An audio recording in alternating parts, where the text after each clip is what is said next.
di leen gërëm di leen ci sant parce que nag yéen a ngi jouer seen rôle et vous le faites de manière objective et vous le faites de manière désintéressée parce que looloo ci am solo ñu rafetlu seen taxawaay tey fii après que ngeen daje ak suñu jigéen ñi qui de manière magistrale sous l'autorité de la Linguère Brak Aïda Mbodj l'honorable député Aïda Mbodj waxtaan na ak yéen mais surtout jëmale ko ci askan bi moo tax suñ leen wooyee léegi ngeen waroon laajte lu tax ñu woote waat li tax ñu woote waat dañu am démarche boo xam ne bu constante la depuis ba coalition bi am ak léegi dañ ne askan wee ñu ñor askan wee ñu tax jóg askan wi la ñuy yëngatul ak askan wi la ñu bëgg a ànd liggéeyal askan wi ak réew mi ba tax na lépp lu xew lépp lu am dañuy jël temps waxtaan ak askan wi wax leen li xew donc jërëjëf yéen jaaraama yéen mais jërëjëf askan wi nga xam ne aussi may nañu nopp dénk nañu seeni bët te àndoon nañu ñun di wax ak a jëf solo daje bi tey nag xam naa ne ñu bari ci yéen xaw nañ ko foog xaw nañ ko njort parce que depuis 10 jours bi ñu jógee ci événement 8 bi ba léegi ñoo ngi waajal événement 17 bi lépp lu ci war ci wax ci dox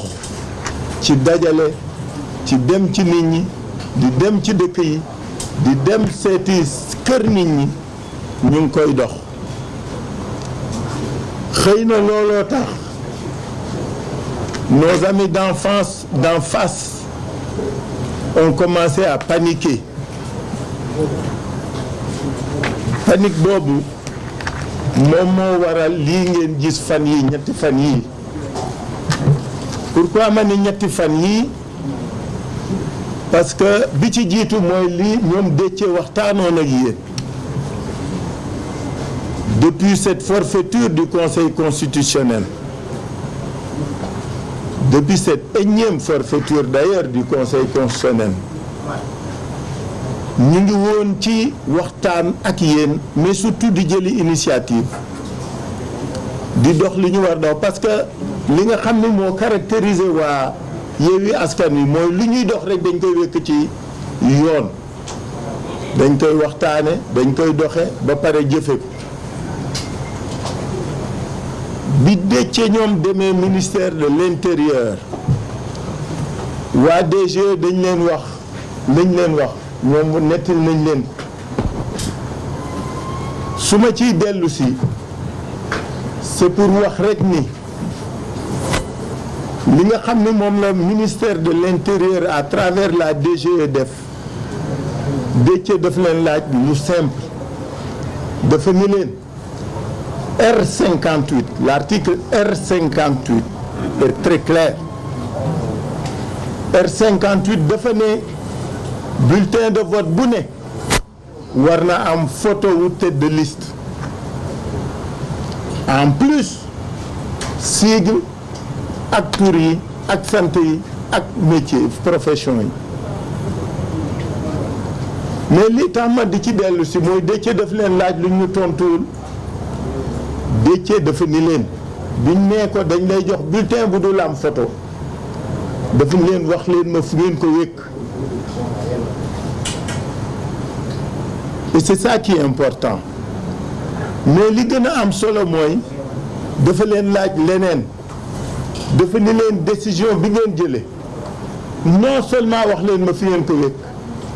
mais notifier ma leen ma ko parce que ñëpp xam nañ ne en matière électorale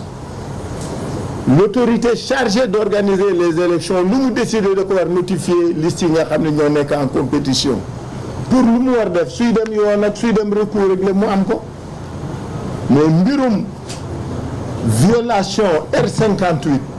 bi leen Déthié laajee notification dañu bañ xanaa nekkuñu ci dëgg pourtant loolu lañ yàkkamti woon loolu dama bëgg ngeen xam lu tax Déthié ni du leen signeel BAT suñ ko notifié loon suy def recours wala muy def leneen day am mais ñoom ñoo bañ li tax bëgguñu ko def nag ñoom ñoo ko xam dama bëgg Sénégalais yi jàpp Maatay bi nga xam ni moo fi ne Maatay bi nga xam ni DGE bañ koy créer te ki ko jëkkoon yor doon inspecteur général d'État xam nga ndax yéen koy fàttaliku 2012 ki jiite woon DGE te ñu mujj koy def ministre délégué te mu organiser élection yi kooko indi alternance ba ki fi nekk tey falu fi xam nga ndax yéen koy fàttaliku cette même DG encore nga xam ne dañuy fexe ba dañ koy jox ci administration koo xam ne day nekk ci corps boo xam ne warul ànd DG boobu moo faillir bi pas moom moo faillir et c'est en cela que képp ku gëm état da ngay am kersa parce que l'administration est écrite soo jëlee décision bala nga ma ko bala moom ma doon applicable il faut nga bind ko wala nga taf ko pour qu'on dise que nul n'en ignore donc loolu dama koy fàttali rek pour ngeen xam lu tax Déthié est fondé à ne pas viser le BAT parce que ñaari étape la Déthié day viser BAT bi ministre bi mooy signer BAT bi dama bëgg ngeen xam responsabilité ku nekk ci boobu processus mais expliquer na leen ko ñun la ñu laajoon la ñuy laajaat on veut que notre tête de liste soit sur le bulletin de vote comme le stipule l'article R58 du LD R58 du code électoral beneen njombe bi am mooy ce gouverneur qui est venu s'immiscer dans le débat électoral. Qu'est-ce que le gouverneur vient faire là-dedans? Pour relayer un communiqué du CNRA. ñëpp xam nañ suñu masaan tollu fii ci élection CNRA day fàttali mbirum campagne déguisée mbirum propagande déguisée ñëpp xam nañ ko parce que L61 su ngeen xoolee le premier paragraphe qui est le paragraphe générique dafa expliquer ni dañu tere propagande déguisée à travers ou par le support des médias publics et privés après ñu expliquer lan mooy campagne déguisée donc xam nga li ñu làkk lu leer la et du fi lu bees cette disposition de la loi existe depuis 1992 bu njëkk gouvernement yi loolu lañu daan def su élection jotee weer ñaari weer les médias d'État couvrir déplacement ministre yi premier ministre président ñuy inaugurer que Yatta Yumbey c'est l'opposition d'alors qui en avait fait une réclamation et le président Abdou Diouf avait donné son accord loolu le gouverneur bi wëlbati pour bëgg a wéer ab interdiction lu ci yoonam qu'est-ce qu'il est venu faire comme disait l'autre mais diantre qu'est-ce qu'il est venu faire dans ce débat il n'y a pas sa place kañ le gouverneur doon relais wu CNRA alors pourquoi ma dellu ci ñaari point yooyu dama dellu ci ñaari point pour wax leen nag li tax ñu dajeeg yéen tey manifestation bi ñu war def le 17 te fas yéene ko def incha allah dañu dem police ak Déthié ak Cheikh Tidiane Youm ñu def déposition parce que ñun lu ci nekk dañ koy awale yoon bi ñu defee déposition ñetti waxtu la 15 heures ba 18 heures lañ fa téye ba ñuy génn la ñu mujj jàpp mooy dañ ñu fàttali ni L61 waaw nan ngeen di def ak moom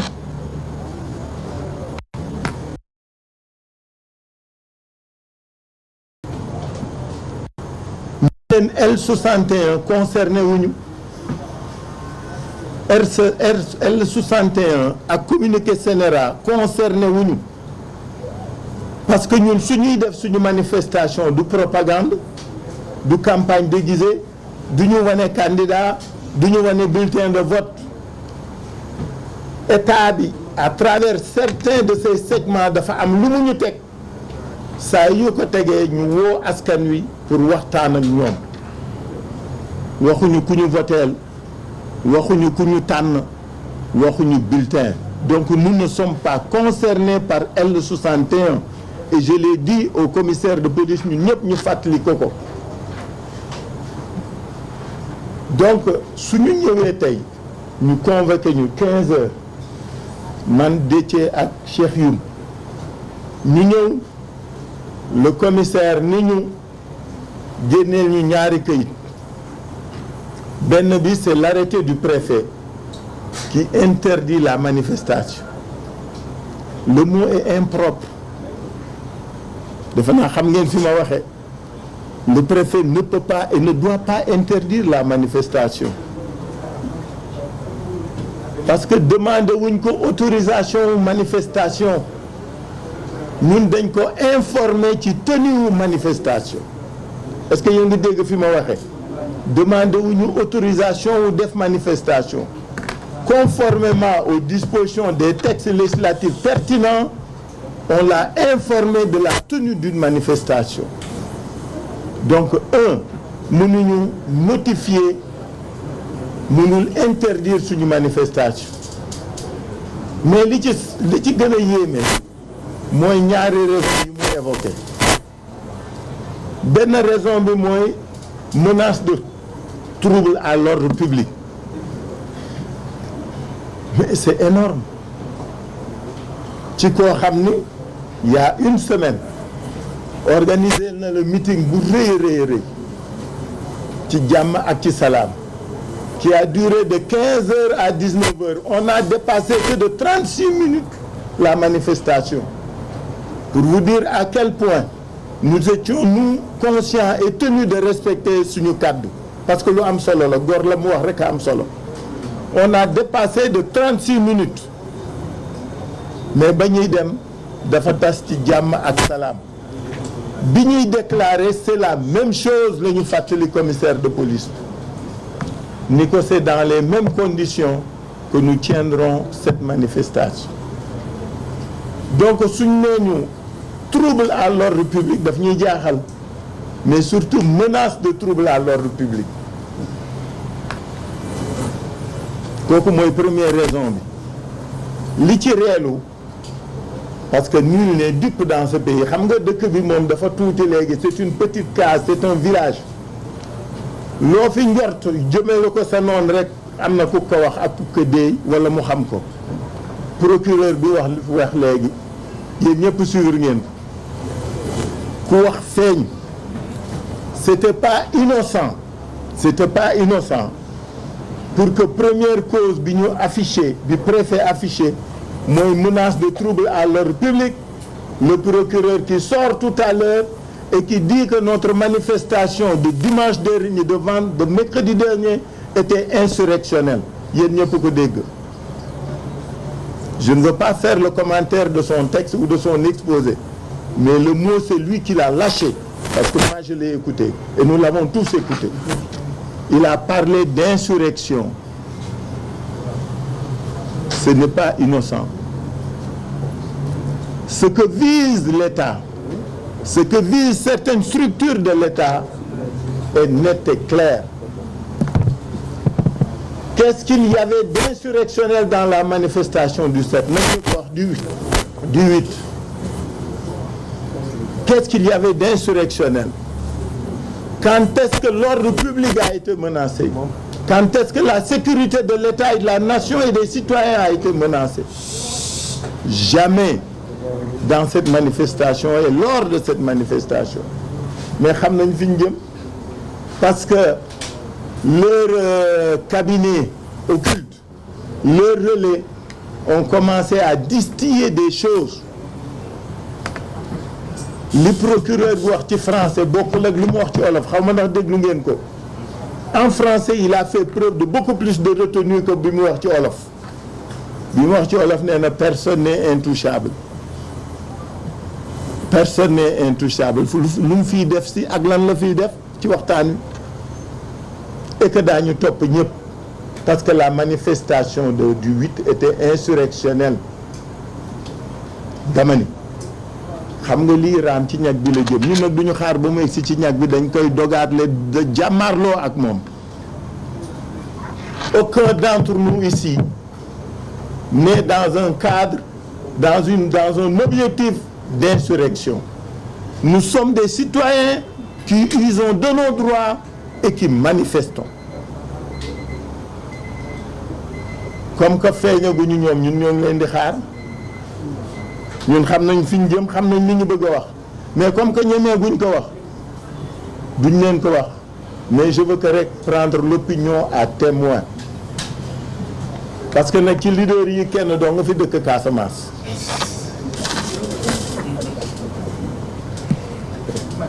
te muy Ousmane keneen di Ousmane vous avez compris ce que je veux dire donc dama bëgg ngeen disséquer ngeen déglu li procureur bi wax ngir tey xam nga ëllëg lañ jëm te li ci kanam rawu li bët loolu olof yi wax noonu moi je dis à l'opinion publique nationale et internationale que am na lu kenn dul nangu nag am na lu kenn dul nangu et foo wëliise rek xam nañ fa nga jëm donc je veux que de ce point de vue ngeen jàppalu bu baax li ma leen wax tey parce que ci kanam lañ jëm donc menace à l'ordre public bi première raison bi préfet bi wax taxawul jubul mais puisque la démarche était concertée pensée planifiée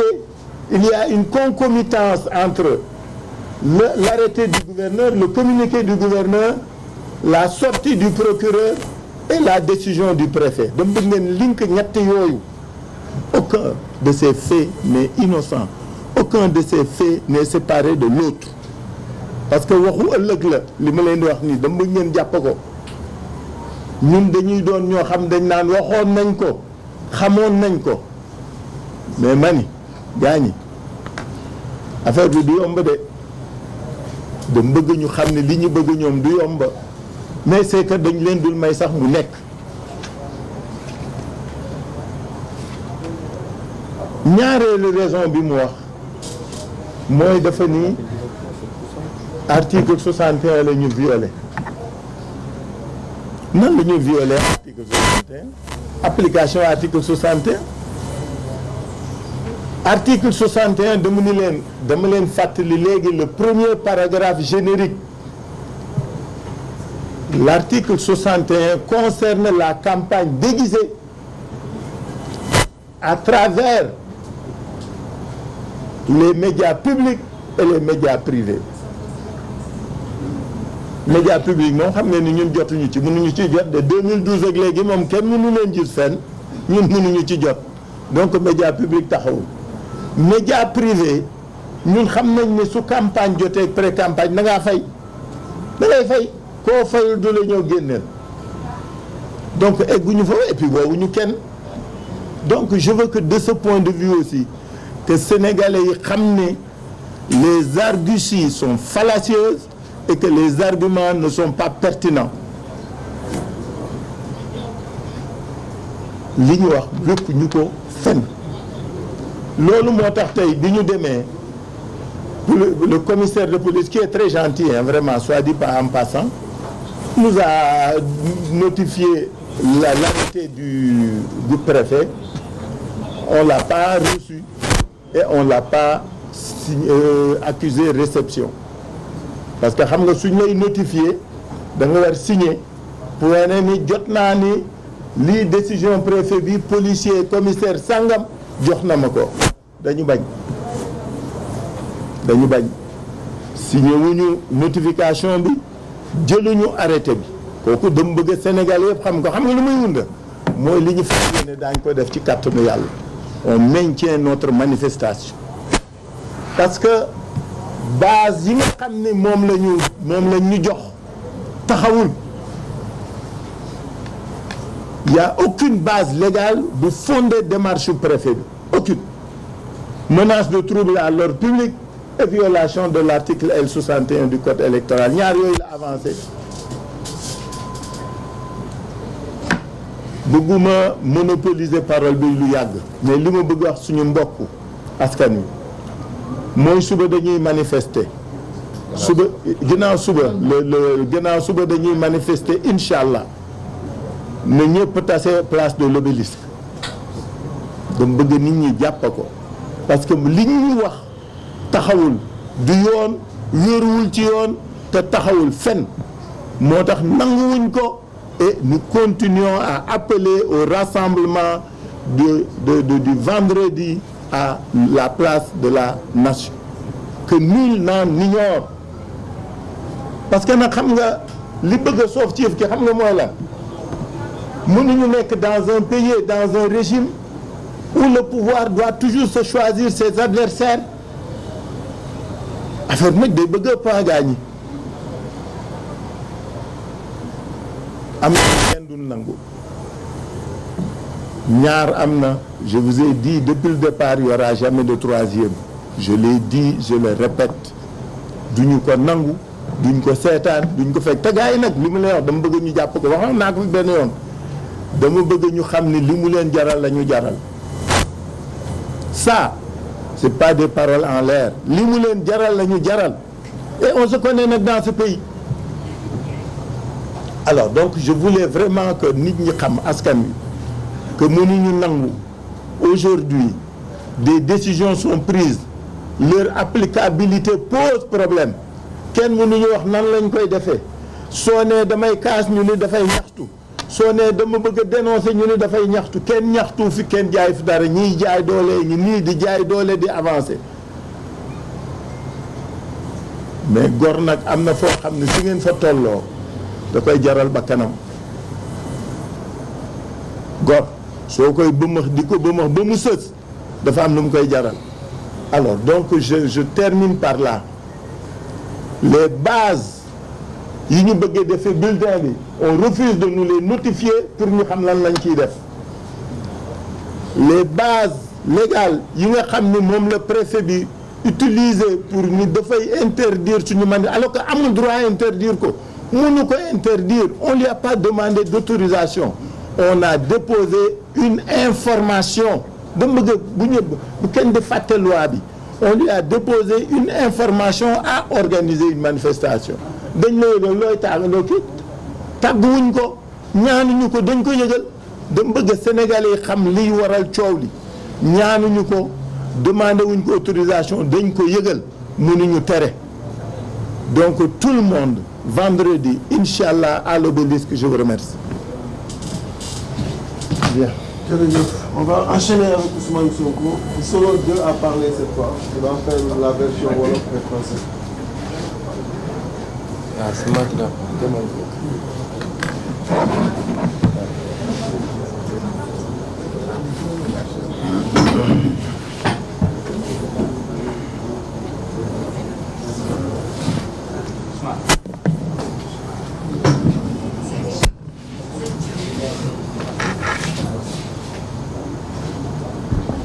mbokk yi asalaamaaleykum ñu ngi nuyu ñi fi teew ñëpp ci suñu mbokk journalistes yi di leen masawu ci coono bi ndax fa ngeen jóge te mu sori lool ak embouteillage yi xam ngeen ñi caaxaan lañ leen fa wooyoon mooy ndajeem procureur waaye nañ ci dellu si di nuyu mbooleem ñi ñuy seetaan ci spectateurs yi ñi ñuy seetaan en direct ak ñi ñuy seetaan yi plus tard defe naa Khalifa Sall ubbi na wax ji waaye balaa may tàmbali sama wax dinaa njëkk a dànkaafu Macky Sall ak ñi nga xam ne ñoo koy jàppale ci tappale yi mu nekkee ci réew mi muy lenn ci fonctionnaires yi ak lenn ci magistrats yi réewum Sénégal boo ci génnee politique muy Benno Bokk Yaakaar ñaar yi koy yàq actuellement mooy lenn ci fonctionnaires yi ak lenn ci magistrats yi saa yi ma ko waxee nag seen xol di bëgg a dagg waaye lu ne fàng du lu ñuy essayer démontrer sénégalais boo laaj mu wax la te dama faral di wax ni fonctionnaire sa grade nu mu kawe kawe ab nit dong nga di ab citoyen magistrat sa grade nu mu kawe kawe ab nit dong nga di citoyen te fañ la teg askan wi di la fay pour nga def ab liggéey dafa am charte ñu tëral ni nii nga war a doxale saa soo ko wàccee rek mérite too ñuy maslaxa ak yow wala ñu naan dañ lay respecté parce que yaa njëkk a ma réew mi lenn ci hauts fonctionnaires yi ak lenn ci magistrats yi ànd ak Benno Bokk Yaakaar te liy firndeel seen lënkaloo ñoom mooy lan tey Yewwi Askan Wi kan la amal problème administration la amal problème ak justice direction générale des élections ministère de l'intérieur ak conseil constitutionnel la ñu amal problème waaye ñan ñoo leen di tontul Benno Bokk Yaakaar boo moytul balaa 22h ñu woo leen ne dañ ñuy tontu te ñun amuñu seen jot parce que ñun ñi jël ay décision ci ndigalu Macky Sall pour éliminer suñu liste de manière injuste et illégale de manière anticonstitutionnelle ñun ñooñu la ñuy waxal waaye saa soo leen tuddee kan mooy tontu Benno Bokk Yaakaar mooy tontu loolu moo wane seen lënkaloo tey amul sénégalais bu mu ump administration Sénégal ak justice su Sénégal dañoo los gombaanu dañoo nërmeelu waaye dañoo dem jébbalu ci Macky Sall lu mu leen wax suba bu ngoon jot loolu la ñuy def ñooñu noonu nag laay waxal Macky Sall mi leen jiite Cheikh Abdou Bara Dolly nañ ko ba mu dem këram gis nga ay waxu Macky Sall institution est-ce que Macky Sall institution bu jar a respecté la institution bu jar a respecté dina wàcc Sénégal ba di dem di toog ak ñoo xam ne lenn rek lañ leen mën a mandargaal mooy saaga mën nañu saaga nga dem taxaw ak ñoom naan da ngay suuri rek yu ñàkk fayda yoo xam ne kenn xamul lu mu doon kon institution Macky Sall su dee institution la nit la di père de famille di jëkkër di doom ni mu mënee fay ay nit ne leen dem leen saagal ma Ousmane Sonko dem leen saagal ma Macky Sall dem leen saagal ma Khalifa Sall ak keneen ak keneen te boobu ba léegi déggu leen ni ñu wax ndax yàlla may nañu xol yu yaatu ba ñu mën a dëkku waaye boo xamee ni sa xol moom ak benn grain d'atome ñoo tolloo waroo jiitu di fay ay nit naa leen demal saagal ma ay nit rawatina nag nga nekk président de la République c'est-à-dire Macky Sall fi mu wàccee fonction présidentielle au Sénégal gëw ma ni mën nañu atteindre ci loolu fi mu wàccee fonction présidentielle di woo nit ñi palais parce que mën ngaa saaga ñaata nit la recevoir palais lan mooy seen mérite saaga li waa ji ne en fait li expliqué Macky Sall a un problème avec son passé je crois il a un problème lui avec son passé et il essaie de prendre une revanche sur la société moo tax respecté wul kenn ku dul Macky Sall ci boppam keneen ku dul Macky Sall jàpp ne ni doo nit soit nga ànd ak moom da nga koy ndunguru wala mu jaar ak yow fu ñëpp xam wala nga ne yow d'accord maak moom ci ni mu yoree réew mi mu ne faw ma tëj ko kaso loolu mooy Macky Sall kon fi mu wàcce institution yi fii institution présidentielle au Sénégal kenn mësul egg foofu léegi nag li may wax sénégalais yi mooy doonte Macky Sall institution la ab nit la yor njaboot yor soxna yor ay doom buñ ko tuddee ci am bu mu jàpp ni du anam bu jaadu ni mu koy méttee na xam ni ñi muy fay pour ñu dem saaga nit ñi ñooñu muy saaga dañoo yor njaboot yor ay soxna yor ay kër am image bu ñu war a défendre kon kilifa yi laay waxal parce que sëñ Abdou Bara Dolly dafa am balaa politique di ñëw dafa am fu mu bokk di kilifa li ñu bëgg a gëmloo kilifa yi mooy sëñ Abdou Bara Dolly dafa wax loo xam ne lu rëy rëy la moo tax ñu jàpp ko loolu amul politique moo tax ñu jàpp ko élection bii ñu dëgmal te mu bokk mu nekk tête de liste Touba ñu xam ni buñ demee du ñu mun a gagné moo tax ñu jàpp ni suñ ko jàppee ba élection yi passé dañu wàññi suñu doole anam gi ñu ko jàppee it jaarul yoon parce que loi dafa ne constitution moo ko njëkk a wax règlement intérieur de l'Assemblée nationale doo ko reprendre député munoo ko jàpp lu dul jàpp nga ko en flagrant délit mooy ba muy def nga ko fekk muy def lu dul yoon nga jàpp ko wala mu def ba pare di daw clameur public poursuivre ko nga jàpp ko ci anam googu mun nañu d'accord ñoom ñee dañ ko jàpp ci flagrant délit te gannaaw def naa ëllëg sa wala gannaaw ëllëg sa lañ ko dem jàppi donc loolu dootul lu tooy nga ne jàpp nga ko flagrant délit mais flagrant délit da nga ko war a juger ci nu mu gën a gaawee mooy flagrant da nga ko war a présenter devant le juge ñu juger ko te li ci ëpp sursis lañ lay def nga bàyyi mais jàpp nañ ko ci flagrant délit dem ba ci biir procureur bii doon wax sànq nga xam ne moo yées Serigne Bassirou Gueye c'est le procureur bi moom dem ba ci biir daal di bind juge d'instruction ne bëggatuma nga yóbbu ko flagrant délit dama bëgg nga ubbi instruction pour rek ñu mun koo téye juróomi weer juróom-benni weer juróom-ñaari weer loolu du yoon wax naa keroog Moustapha Niasse doon président assemblée nationale bu baax la mooy dem génn ji Serigne Bara Serigne Abdou parce que téye buñ ko téye jaarul yoon ci jamono jooju nit taxaw na fii ne nañu rey Ousmane Sonko tey mu xëyaat ne li ma wax feddali naa ko ana procureur bi doon wax sànq naan waa li xew ci dëkk bi anamu moom su yi taxawee dossier 94 milliards OFNAC def na rapport am ne ko ñii dañoo sàcc xaalisu réew mi Ousmane Sonko wax na dëgg nañ leen poursuivre ana procureur ci jamono jooju kër yi ñu fekk ay milliards ñu tëj ci ay néeg ana procureur ci jamono jooju gis ngeen injustice bi nekk ci dëkk bi fi mu ñu jëmee te musul egg ndimo bi nag musul am ñuy jàpp ñiy lu xus xaalis ku ñu jàpp daal ku ñu jàppoon mu tëral nit di ko rendi te ànd ak Macky Sall bu yóbboo nga xam ne yow tu n'as rien à craindre li ñuy wax nii nag su ma wax ay menace de mort ma leeral ko xam nga ay dessin animé yu naan dañuy def menace de mort ñun loolu nit ñoo xam ne matuñu sax nit naan dañuy def menace de mort waxuñu ko parce que daf ñoo yëngal mais dañuy interpeller kii nga xam ne moo toogoon sànq di wax ay waxu daanu ci saret lii lu leer naññ la lu ñëpp teg seen bët te yëkkatiwul benn baaraam loolu moo xew Sénégal ñaareel bi ma bëgg a wax mooy ñoom li ñu xaw a réussir nag tuuti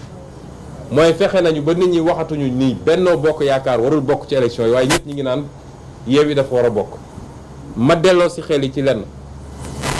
conseil constitutionnel forfaiture bi ñu def li ci gën a garaaw du sax ñu ne liste titulaire Yewwi Askan Wi warul dem waaye le fait que ñu fexe ba dugalaat Benno Bokk Yaakaar te boobu jamono Benno Bokk Yaakaar ay parrainage am ëpp na muy parité am respecté wu ko loolu gën a garaaw ci li conseil constitutionnel def ces 7 charges là c'est des criminels li ñu def c'est un crime loolu moo gën a garaaw que sax le fait que ñu ne ñun suñu liste titulaire nationale du dem kon dama bëgg ñu delloo ci xel yi ci loolu balaa ñu naan suñu liste nationale dafa war a bokk coow li yëpp mooy Benno Bokk Yaakaar waruloon bokk ci élection bi parce que keneen ku mu doon listam doo bokk ci élection bi ñaata nit la ñu téye parce que nee nañu seen parrainage matul yoon dafa ne parrainage bi bu manqué benn munoo dem bu ëppee benn munoo dem Benno Bokk Yaakaar ëppale benn depuis quand conseil constitutionnel nga xam ne c'est le juge de la conformité à la constitution naan l'arrêté d'un ministre depuis quand le conseil constitutionnel est le juge de la conformité à un arrêté ministériel. C'est une honte. C'est une honte ce que la magistrature est en train de faire dans ce pays. Et j'interpelle l'union des magistrats.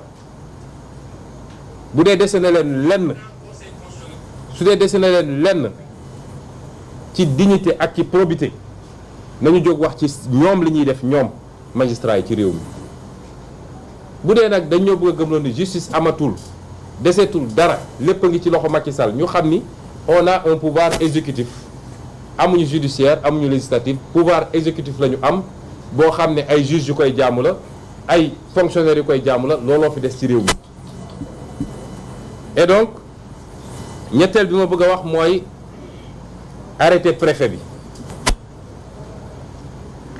li préfet def dafa symboliser li ñu def suñu administration léegi li des ci administration. Le gouverneur laa bëgg a wax sax gouverneur d'abord parce que le gouverneur de Dakar ku ma xam bu baax la maag moom ñoo bokk promotion ENAM chaque 5 heures ñoo doon football terrain ENAM xam naa ni ku baax la waaye Alhassane gis nga àdduna yenn saa yi nga jël sa responsabilité ñu affecté la feneen sax moo gën nga nangu ñu associer sa tur ci njombe yu mel nii moom gouverneur Alassane Sall sama frère la je le connais xam naa nit ku baax la. L'esprit loolu lañ ko doon wooye bi ñuy football l'esprit waruñu laa wàcce ba ci lii rafetul carrière jarul yenn yi nit sa dignité ak sa diggante ak sa borom amul lu ko war a jar lu dul ay carrière Macky Sall wax na Antoine Diome wax na et cetera parce que moom ci boppam ñu signé la loolu xam na ni article bi ñu wax yéen journalistes yi la jublu te pourtant yéen journalistes yéen a ngi ni di couvrir suñu conférence de presse bu meeting amee di ngeen ñëw article bi amul benn rapport avec la liberté de manifester ou de se regrouper amul dafa ne période préélectorale bi yéen waru leen couvrir propagande électorale ñoom suñu cohérent ak ñoom te yéen ñëpp dañ leen war a ñëw roñ kon moom Alhassane xam na ni liñ ko signaloo te wóor na ma sax dañoo bind rek ne ko signal mu signé xam na ni lii dëppoowul ak yoon waaye c'est à ça que notre administration est réduite et c'est triste réew mi bu ñu koy defaraat justice ak administration la ñuy njëkk a jublu ay réformes parce que justice bu nërmaloo ci réew rek dara desu fa lépp mën na nërmalu ci réew ba mu des justice te soo waxee rek ñu làqat waaye l'institution judiciaire nangam les plus grands ennemis de l'institution judiciaire sont dans la magistrature loolu mooy dëgg kon arrêté gouverneur bi c'est un arrêté illégal mënul servir de base à une interdiction préfet bi li mu def tey mënul légal parce que préfet bi ñaar la wax bu njëkk bi mooy menace de trouble à l'ordre public te saa waxuñu nag menace de trouble à l'ordre public bi lan la de xam naa MFDC mooy ñëw ak toutes ses bases à la place de l'obélisque peut-être que sax Macky moo leen di jox kaar ñu ñëw lan mooy menace à l'ordre public ñun di semaine ba la def nañ fi manifestation dara yënguwul manifestation bu mucc ayib ñu pare ramasse mbuus yeeg yëpp defaraat place ba mu rafet nit ñi ñibbi moo tax d'ailleurs li ma wax léegi gis ngeen procureur il faut Yewwi Askan Wi déposer une plainte contre le procureur parce que ñu def manifestation ay une semaine coow amul dara amul nga toog ba tey nañu suñu manifestation boobu insurrection la woon est-ce que procureur bopp bi yuur bi normal na ñu def seen manifestation une semaine plus tard dara yëngatuwul pétard sax dégguñu ko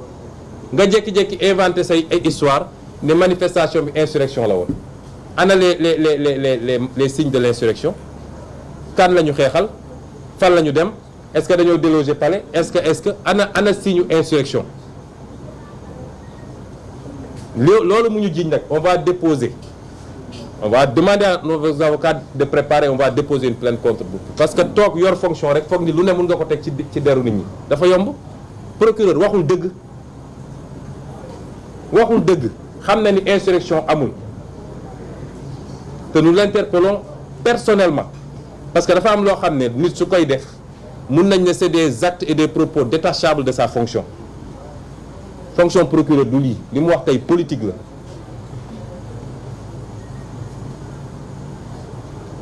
bu ñu waxee loolu ba pare nag dañuy wax sénégalais yépp que suñu manifestation gannaaw ëllëg maintenir nañ ko duñ ci changer lu toll ni tarfata ay manifestation bi maintenir nañ ko duñ ci changer tarfata ay man dama ne sax est-ce que waruñu koo dem defi place de l'indépendance waaw est-ce que waruñu koo defi place de l'indépendance duñ ci changer dara dinañ def suñu manifestation parce que nag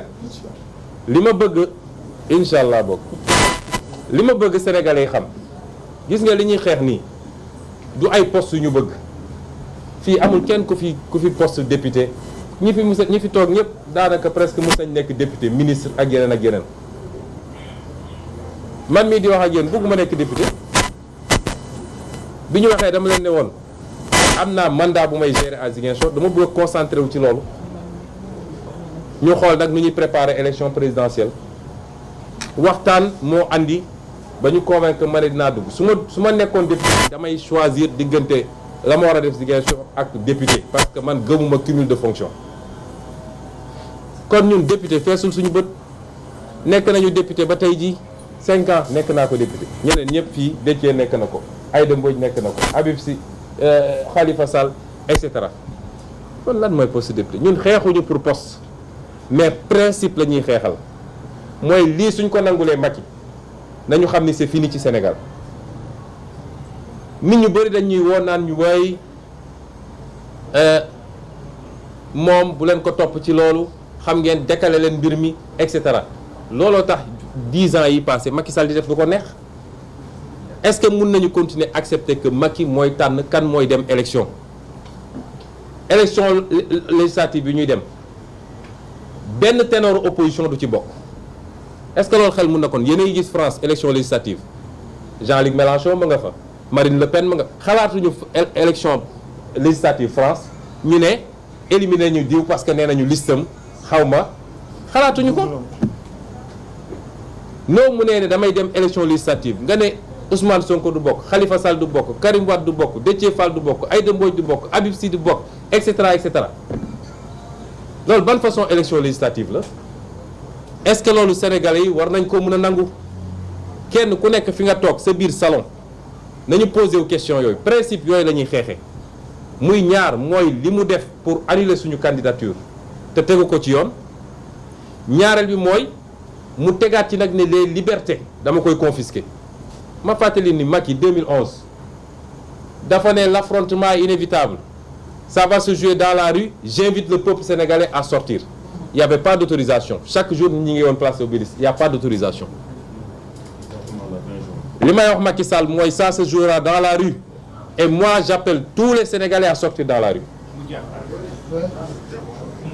c'est tout kon mu des nag buñ ko bàyyee ba mu tere ñu ñun manifester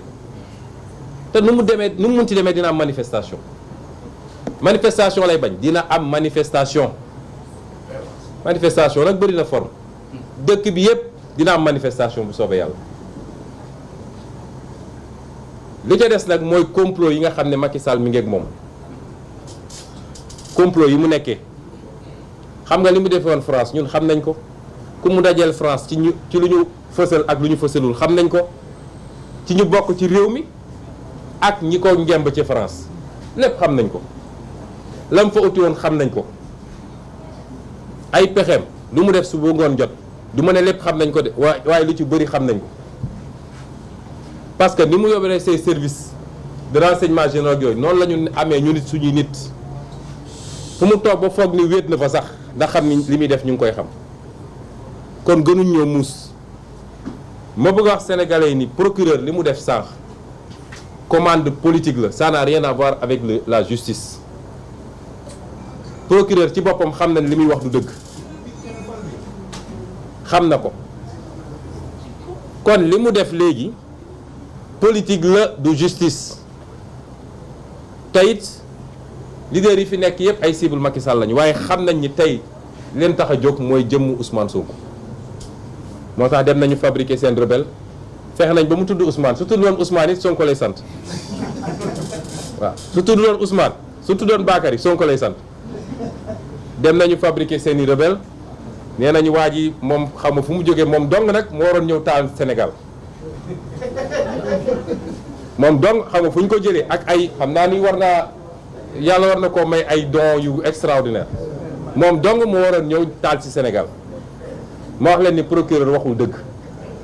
day politique ci politique la nekk waaye procureur dafa woon am fitu ne Macky Sall daf maa yebal pour ma jiiñ Ousmane Sonko rebelle dem jàppi ko wax ji yëpp loolu la. ay personne n'est intouchable dans ce pays li mu ci jublu xam nañ ko waaye ñoo ngi leen di xaar. jóge nañ ci complot siif jóge nañ ci complot salafiste jóge nañ ci complot Tullow Oil léegi bii moo leen dese waaye fii lañ leen di xaar fii lañ ñuy fekk seen complot bi mu voté loi am gannaaw duma yi ñu ko duma mars daaw la voté loi ci terrorisme yéen a ngi koy fàttaliku rébellion la ñu bëgg a wax appel à insurrection ñaar yooyu la ñu bëgg a wax. Appeler à manifester, qui est un droit constitutionnel, est désormais un appel à insurrection dans le jargon, le lexique juridique de Macky Sall, de son procureur et de ses juges. foofu lañ toll ci Sénégal seen mbébét yëpp nag mooy lu ñuy def ba teg loxo ci leader yi seeni complot dem na ba ne soyez pas étonnés ñu fomenter fi ay attentats Macky Sall sañ na ko. di ngeen jékki-jékki ñu dégg attentat parce que soo wax ñu ne la contexte sécuritaire le Sénégal n'est pas en danger sécuritaire daaw bi ñu ko waxee 4 avril police ak militaires yi ak gendarme yi 4 avril ñoo def seen émission ne li ñuy wax amul y a pas de djihadisme ni de terrorisme au Sénégal démenti boobu mi ngi fi dugg leen ci internet bi parce que nag nous avons une armée très républicaine boo xam ne kenn mënu koo dugal ci caaxaan pexeem yi muy def ni yëpp ci police la ak ci ñi jiite ñenn ñi jiite gendarmerie waaye police bi du leen topp de la ci ëpp ci agent yi duñu leen topp te chaque fois ma wax leen ko nag Macky Sall bu mu leen tayle saa yu defee li muy def ba pare day jël avion dem bu mu leen tayle mais seen complot yooyu yëpp daaw bi ñu ko waxee dajale force occulte qu'on a vu jusqu'à présent xaw ma la nag lan terrorisme gendarmerie ak police ñoo ñëw plateau 4 avril ne loolu amul kan moo ëpp information gendarmerie ak armée ci lu jëm ci sécurité amul ci Sénégal Macky Sall ci boppam ñoo koy informé Sénégal nag ñoo war a bañ Macky Sall sa stratégie waxoon naa ko fi c'est la stratégie du chaos xam na ni mënul am 3e mandat nu muy def ba créer un chaos fexe ba jàpp les leaders daal di décréter l'état d'urgence et le comment on appelle ça le couvre-feu général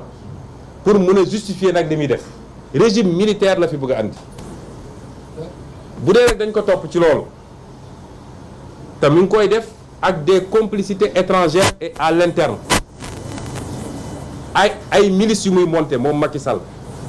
ay milices yu muy monter pour ñu mën a def ay njombe ci réew mi ñu ne voilà opposition bi ñoo woote woon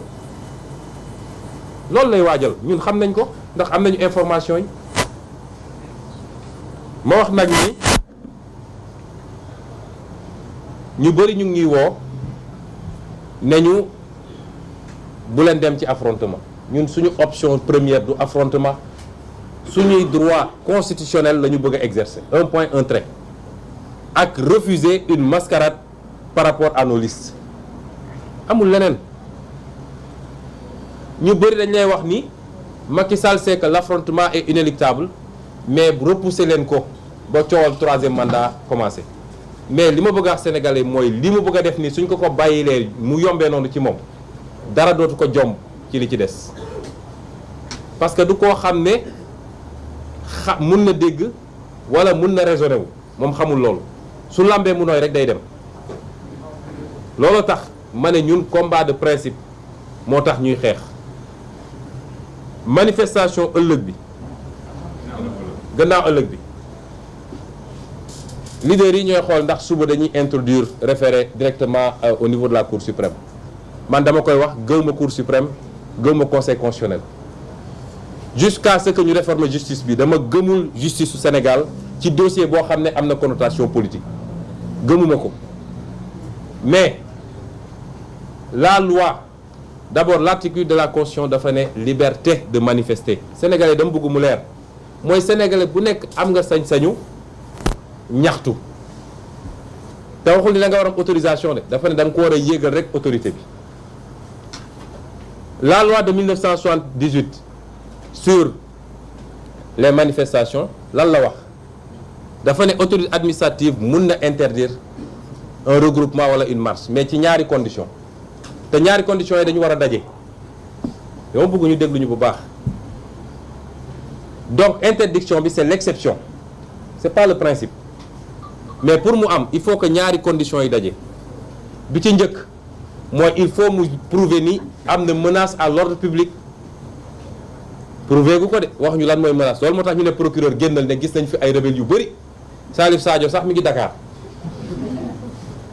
ay waxu daanu saret yoo xam ne kenn xam ñaareel bi mooy ñu prouver que ñoom amuñu suffisamment de force de l'ordre pour encadrer la manifestation ba menace de trouble à l'ordre public boobu du am ñaar yooyu il faut mu daje or su ngeen seetee arrêté préfet bi benn la ci wax kon arrêté bi c'est illégal dafa ne menace à l'ordre public mais waxul ni man préfet awma suffisamment de policiers de gendarmes pour encadrer la manifestation te gis nga loolu Cour suprême ci boppam génn na ci arrêt yu bëri ma jox leen ci ñeent rek en 2011 Alioune Tine Rado contre État du Sénégal en 2016 Amnesty International contre État du Sénégal en 2018 Église du christianisme céleste contre État du Sénégal et en 2019 Assane Ba Birane Bari et compagnie contre État du Sénégal yëpp même chose la État du Sénégal dafa interdiroon manifestation Cour suprême ne ko da nga ne simplement que menace à l'ordre public mais prouvé woon ni yow amoo suffisamment d'effectifs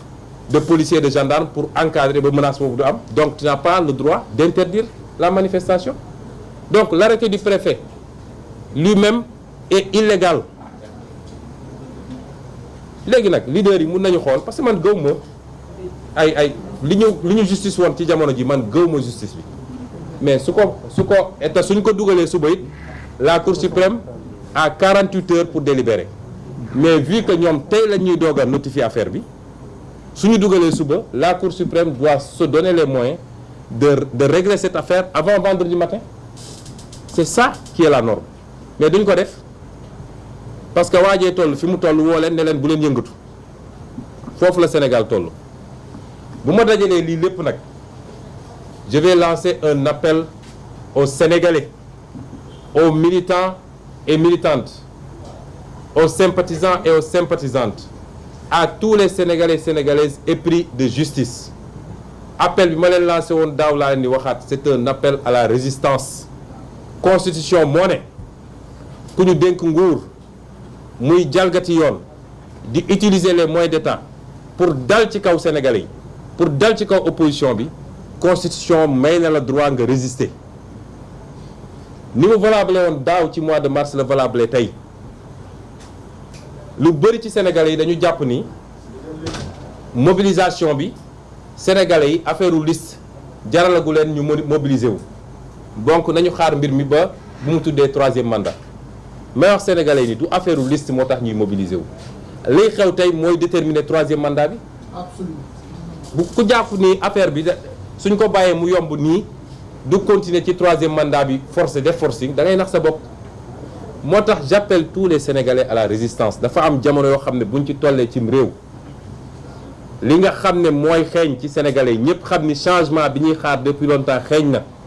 mat na ñor na surtout yéen jeunesse bi muy étudiant bi muy ambulant bi muy élève bi muy keneen ak keneen nga xam ne yéen la ñu bëgg a xañ loolu Macky Sall bëgg fi toogaat 20 ans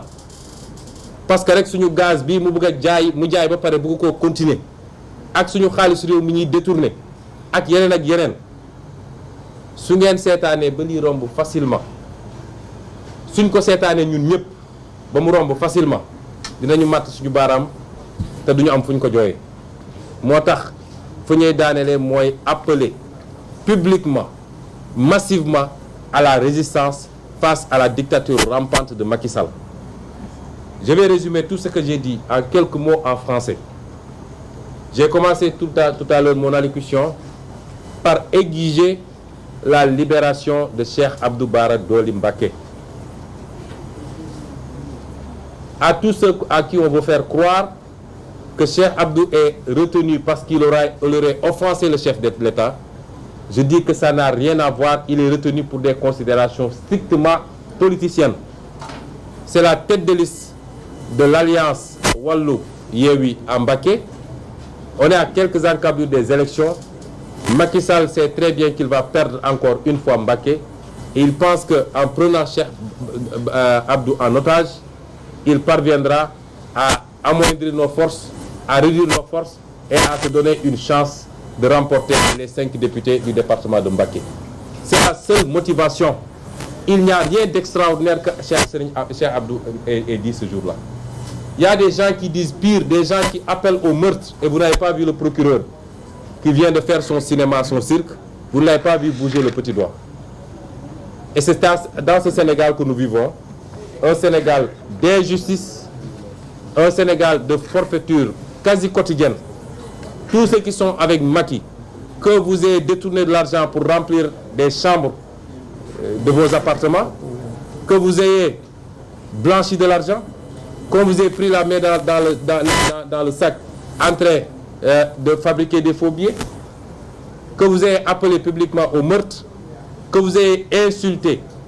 du matin au soir les opposants, vous pouvez aller dormir tranquille, il ne vous arrivera absolument rien. Et pour des bourgeois, on prend une autorité politique et religieuse pour le mettre en prison et pour l'humilier.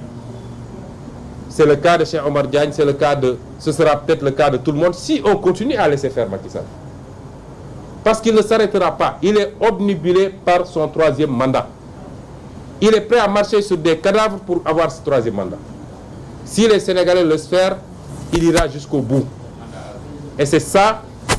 le 3e mandat, évidemment, ouvrant sur le mandat à vie. Parce qu'après, il va nous dire que c'est un nouveau mandat qui n'a rien à voir avec les autres. C'est ça qui est en train de se jouer. Il ne faut pas qu'on se trompe. Et il y a des moments où c'est le peuple, tout un peuple doit se dresser. Parce que c'est des moments extrêmement graves qu'il ne faut pas laisser passer. La deuxième chose que je voulais évoquer, c'était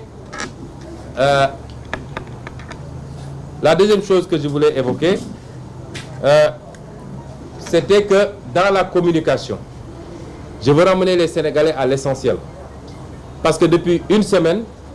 ou une dizaine de jours, ce qu'ils ont réussi, c'est de déplacer le débat, et ce qu'ils essaient de faire encore avec de fausses histoires de rebelles ou de je ne sais quoi. Comme dit Guy Marius Sagna, le seul rebelle dans ce pays, c'est Macky Sall. Et donc, ils ont réussi à déplacer le débat politique pour que nous oublions que le véritable débat, c'était que Benno Bokk Yakaar ne devait pas participer aux élections et ne doit pas participer à ces élections. Parce que Benno Bokk Yakaar a produit un nombre de parrains supérieur à ce qui est autorisé. Et le ridicule ne tuant pas dans ce pays, vous avez un conseil constitutionnel qui est le juge de la conformité à la Constitution, qui vous invoque un arrêté d'un ministre pour valider une liste. C'est une honte. Et donc, il faut qu'on ramène ce débat. Benno Bokk Yakaar ne doit pas participer à ces élections. C'est ça le vrai débat. Et je veux que ça soit réactualisé et ramené au cœur du débat. La décision du Conseil constitutionnel est anticonstitutionnelle. Le Conseil constitutionnel est aujourd'hui une juridiction qui viole la Constitution. Et de manière générale, ce qui montre le lien qu'il y a entre la justice politique de ce pays, l'administration et Macky Sall et Benno Bokk Yakaar, c'est qu'à chaque fois que nous faisons une sortie contre les décisions de l'administration ou de la justice, c'est Benno Bokk Yakaar qui répond. C'est Benno Bokk Yakaar qui répond. Et ils disent que maintenant, ils ont la police pour eux, ils ont la gendarmerie, ils ont la justice, donc ils peuvent faire ce qu'ils veulent. C'est ça le discours de Benno Bokk Yakaar. Quelle arrogance et quelle inculture, si le mot existe, quelle inculture d'État. J'ai la police, j'ai la gendarmerie, j'ai la justice, je fais ce que je veux. C'est à ça que Macky Sall a réduit la République du Sénégal. Le parti État, la coalition État, qui fait ce qu'elle veut, qui emprisonne qui elle veut, qui fabrique tous les dossiers qu'il veut, et on nous dit, nous maintenant, comme disent les jeunes, les neutres de ce pays nous disent non, c'est pas grave, laissez-le vous emprisonner, ça vaut mieux que de soulever les gens. Laissez-le écarter votre liste, ça vaut mieux. C'est de la fumisterie, il faut que les gens arrêtent. Si les gens n'osent pas dire à Macky Sall, arrête ce que tu es en train de faire, tu as tort et tu es en train de mettre la sécurité de ce pays en péril, mais qu'ils aient un peu de scrupule à nous interpeller. Tout le monde sait que nous sommes les victimes de Macky Sall. C'est ça la réalité. Ensuite, parler du gouverneur de Dakar. J'ai dit tantôt à Wolof que c'est un monsieur que je connais bien, avec qui j'ai passé 2 années à l'ENA. Tous les après-midi, après les cours, nous jouions au football au terrain de l'ENA. Un monsieur que j'aime bien, affable, courtois. Mais je suis obligé de lui lancer ce message. C'est pas ça qu'on t'a appris à l'ENAM, Alassane Sall. C'est pas ça, servir la République. Et quelquefois, mieux vaut prendre ses responsabilités et refuser d'appliquer un ordre manifestement illégal. Parce que qu'est-ce que vous encourez comme sanction? Une affectation simplement. Mais vous gardez votre dignité et vous êtes resté quitte avec votre conscience. Et c'est ça le fonctionnaire que nous voulons dans ce pays. Mais pas des gens qui appliquent. Moi, je suis sûr qu'on lui a écrit un document et on l'a dit signe ici, il a signé. Simplement. Et ce qu'il a dit, il sait pertinemment que c'est faux. Là, les dispositions qu'il invoque, l'article qu'il invoque, vous concerne, vous, la presse. On dit, on est entré à la période préélectorale, vous ne devez pas couvrir les propagandes politiques. On considérerait que ce point de presse est une propagande politique. Et vous êtes là à couvrir. Et vous allez couvrir toutes les activités politiques. C'est ça la vérité. Si jeudi, vendredi, on fait un meeting, autorisé ou pas, vous allez couvrir. Donc ça, c'est des histoires. Ça n'a rien à voir avec la liberté pour les citoyens de se regrouper et de manifester. Ça, c'est un droit constitutionnel. On ne peut pas viser de faux articles pour nous l'enlever. Et c'est pourquoi l'arrêté du préfet est doublement illégal. L'arrêté qui nous interdit de manifester le vendredi. D'abord parce que, je l'ai dit et redit, le droit de manifester est un droit constitutionnel, article 8 de la Constitution. Si c'était Macky le président à l'époque, il n'y aurait jamais eu cet article dans la Constitution. Et s'il pouvait l'enlever tout de suite, il l'enleverait. C'est un droit constitutionnel, primo. Et exceptionnellement, la loi de 1978 qui organise les manifestations a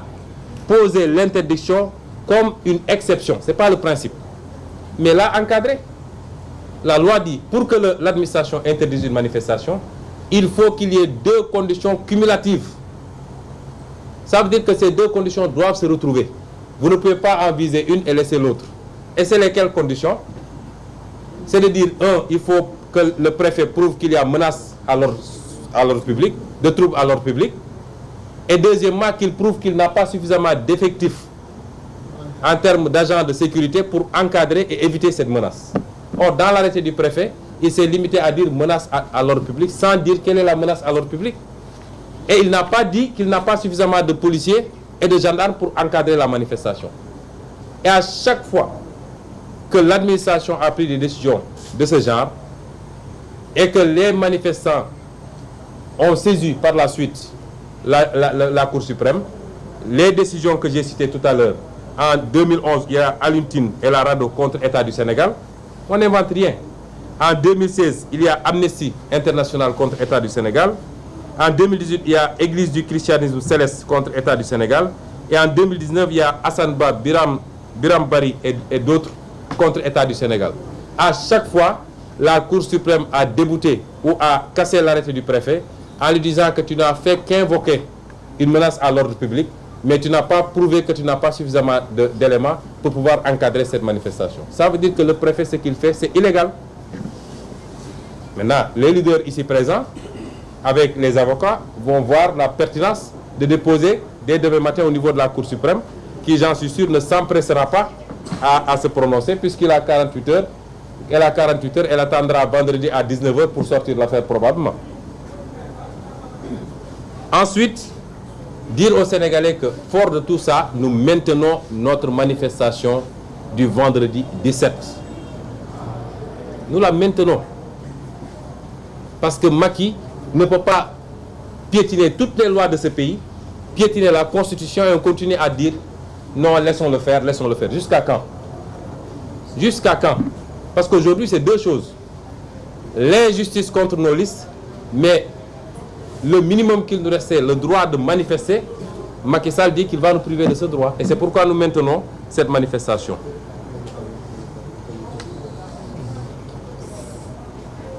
Et je veux dire aux Sénégalais que ce n'est pas parce que nous sommes obnubilés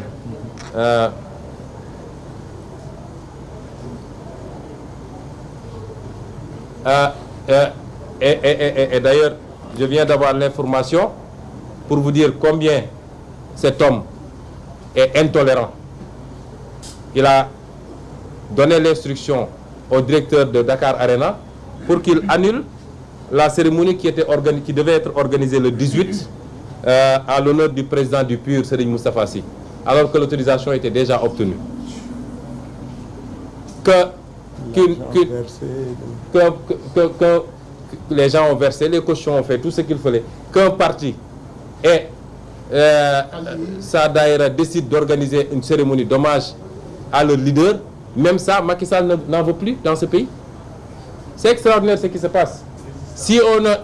on ne freine pas Macky Sall tout de suite, les Sénégalais qui sont là à donner, certains qui sont là à donner des leçons de morale, si on ne fait pas face à Macky Sall tout de suite, comprenons que ce combat est perdu définitivement. Je voulais dire également, et nous apportons tout notre soutien au PUR qui est un parti allié, et nous disons à Macky Sall qu'on fera face, parce que ça ne peut pas continuer comme ça. Toute cette mascarade-là, j'annule ma tournée. Depuis quand il a annulé ses tournées? Il a fait des tournées ici en pleine période de pré-campagne. Depuis quand il annule? Ces cafards-là qui disent qu'ils annulent également leurs manifestations. Quelle manifestation ils vont faire? Tout ça pour monter un puzzle, et puis c'est le procureur après qui monte au créneau pour nous raconter des histoires. C'est ça qui est en train de se jouer. Et ils pensent que les gens n'ont rien compris, qu'on peut les manipuler comme ça. Alors, je voudrais dire aux Sénégalais que nous qui sommes là, ce n'est pas un poste de député qui nous fait courir. C'est pas ça. C'est pas une histoire de il faut impérativement que Sonko soit une liste, soit sur la liste, que Déthié, que Aïda Mbodj, que Habib, etc. Certains d'entre nous, dont moi-même, ne voulaient pas être sur les listes. Je veux le dire aux Sénégalais. On n'est pas obnubilé par ces questions. Mais c'est une bataille de principe qu'on est en train de mener. Pour la démocratie qui est le produit de luttes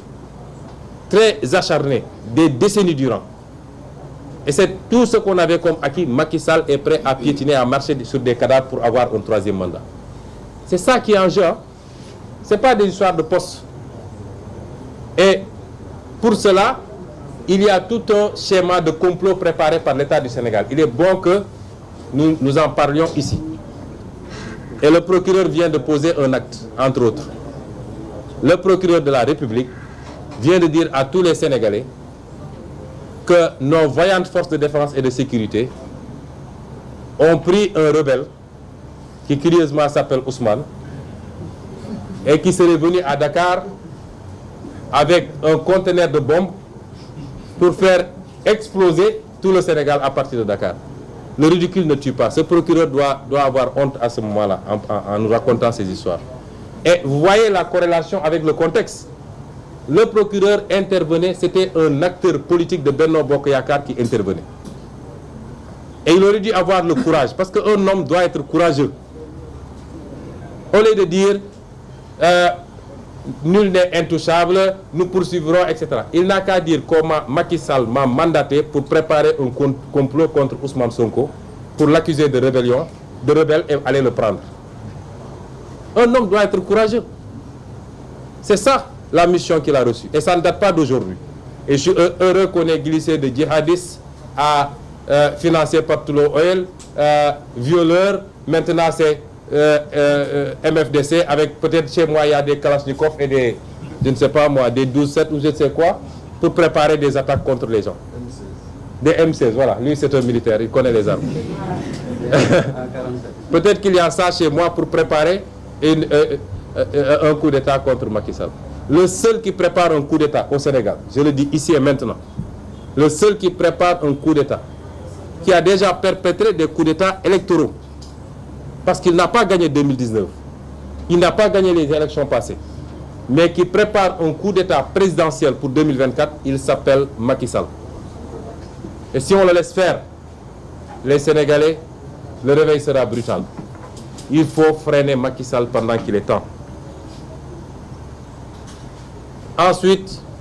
vous avez vu, après le mois de mars, ils avaient voté une loi ici pour dire que toute manifestation pourrait être considérée comme une insurrection. Les deux délits qu'ils préparent, c'est ça, hein? Appel à insurrection, rébellion. Ils sont allés juste pour dire combien ils sont ridicules. Ma baamuwaat ko ci wolof sama garde du corps bi ñuy wax limousine nee nañu c'était un bras droit de Salif Sadio qui l'a détaché pour mu nekk sama garde du corps. Limousine bii juddu Bargny di lébu su demee Casamance maa ko fa yóbbu pour la première fois ñu ne la c'était un grand maquisard formé par Salif Sadio qui l'a détaché pour qu'il soit mon garde du corps. ngeen jéggal ma ci kaddu mais ñii dañoo fen ba foo leen gis léegi fen la ñuy niroo ngeen jéggal ma rek ci kaddu bi. Donc loolu la ñuy préparer et il faut que les Sénégalais en soient conscients te leader yi fi nekk yëpp la ñuy viser nag waaye ñi fi nekk ñëpp dëppoo nañ parce que nee na Khalifa Sall fexe naa ba écarter ko tey mënul dem élection fi nekk gars yi gañew ñu assemblée nationale def li ñuy def et cetera. Donc tous les leaders ici sont concernés et sont visés. Macky Sall bàyyiwul kenn ngay sëriñ ngay leader politique ngay mouvement citoyen ngay journaliste képp ku mu yaakaar ni yow d'accord ak moom xamal ni mi ngi sa tànk. L'information du plus grand wolof. te lépp nag ci voilà may fàttali léegi dañ ma wax ma baamuwaat ci wolof mooy Macky Sall fi mu jëmee ak ñun ndox du fa taa. mooy ku àndul ak moom amatoo sañ-sañu noyyi ci réew mi ndax sëñ Moustapha Sy partiem di PUR nga xam ne suñu allié la ñëpp xam ni alliance bu dëgër la ñu def fas yéene woon def manifestation sargal samedi sargal sëñ Moustapha Sy loolu lan la ci Macky Sall ragal joxe woon nañ leen autorisation ba ñu dem fay stade Dakar Arena desul lu dul samedi ñu dem def seen manifestation te ñun ñëpp dañ fa waroon teew ndax dañ ñoo invité léegi la ñu Cheikh Tidiane yu mu bind ne Macky Sall terewaat na wax na waa Dakar Arena nañu nangu terrain bi manifestation bi mu am foofu man xam nga léegi ban Sénégal la ñu nekk. On en est là et c'est pourquoi nous avons voulu dire aux Sénégalais que nous on mène un combat de principe. Je m'excuse d'être long mais c'est important qu'on se comprenne. Nous ne menons pas un combat pour des postes. Nous ne prenons même pas les salaires quand on est élu. C'est pas ça qui nous intéresse. Mais on ne peut pas continuer à laisser Macky Sall choisir qui va aller à une élection et qui ne va pas aller à l'élection. Ce qui se passe au Sénégal est impensable en France ou aux États-Unis ou je ne sais où. On dit qu'on va aller à une élection. Aucun des ténors de l'opposition ne va participer à cette élection. C'est Macky Sall qui va choisir. On dit c'est la liste des suppléants de Wallu. Qui connaît les gens qui sont dans la liste des suppléants de Yewwi Askan Wi? Mais c'est inadmissible. Et on ne peut pas continuer à laisser ça. Je dis aux Sénégalais et aux Africains, parce qu'il est le président en exercice de l'Union africaine. Un homme qui ne peut pas régler les problèmes élémentaires chez lui ne peut pas régler les problèmes de l'Afrique. Macky Sall n'est pas un panafricain, c'est un faussaire. Il ne croit pas à l'Afrique, il ne croit qu'à sa petite personne et il veut utiliser ses fonctions de président de l'Union africaine pour se tailler une envergure internationale et pouvoir justifier demain d'un poste à l'ONU ou je ne sais où. Et je m'adresse à tous ces gens-là. Voilà un homme, parce que nous sommes aussi informés sur lui que lui sur nous. Il faut qu'il le sache. Qui serait prêt à commettre des attentats au Sénégal pour pouvoir justifier le recours à des moyens constitutionnels exceptionnels. État d'urgence, couvre-feu, emprisonner les trucs. Et il est aidé par ça, par ses partenaires étrangers. Nous savons ce qu'il était allé chercher en France. Nous savons ce qu'il cherche partout quand il se déplace. Nous savons qui il rencontre, y compris les acteurs nationaux qu'il rencontre, que ce soit connu ou pas. Tout ce qu'il prépare, on le sait. Mais les Sénégalais le savent parce que c'est cousu de fil blanc. Et c'est pourquoi nous réitérons ce que nous avons toujours fait. Face à un homme comme celui-là, et face à son parti, il n'y a qu'une chose qui vaille, et il attend le moindre signe de faiblesse de la mobilisation. Je m'adresse aux Sénégalais, toutes couches confondues, mais particulièrement à la jeunesse. Il n'attend que cela. Là, le moindre signe de faiblesse sera exploité par Macky Sall pour dire que le mouvement s'est essoufflé. Il pense qu'il peut prendre sa revanche sur mars 2021. Et si les gens ne se mobilisent pas, nous n'avons que notre volonté. Nous sommes prêts à nous livrer pour le peuple sénégalais. Nous sommes prêts à porter ce combat-là. Mais c'est le combat d'abord de chacun et chacune des Sénégalais. Il faut que les gens le comprennent ainsi. Et c'est pourquoi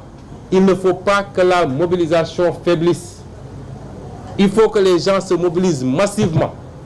Nous examinons même d'autres formes de combat, y compris la désobéissance civile. La désobéissance civile. Et il y aura des jours où on demandera à tous les Sénégalais à 20 h de se mettre à leur fenêtre et de faire un concert de casserole. Il y aura des jours où on demandera à chacun de rester chez lui. Toutes les formes de lutte sont envisageables. Mais pour le moment, nous avons un rendez-vous, c'est le 17. Nous appelons les Sénégalais à se mobiliser massivement et nous attendons le procureur et son complot. Voilà ce que nous voulions dire. Nous vous remercions de votre attention et nous excusons d'avoir été très long. Merci. Merci.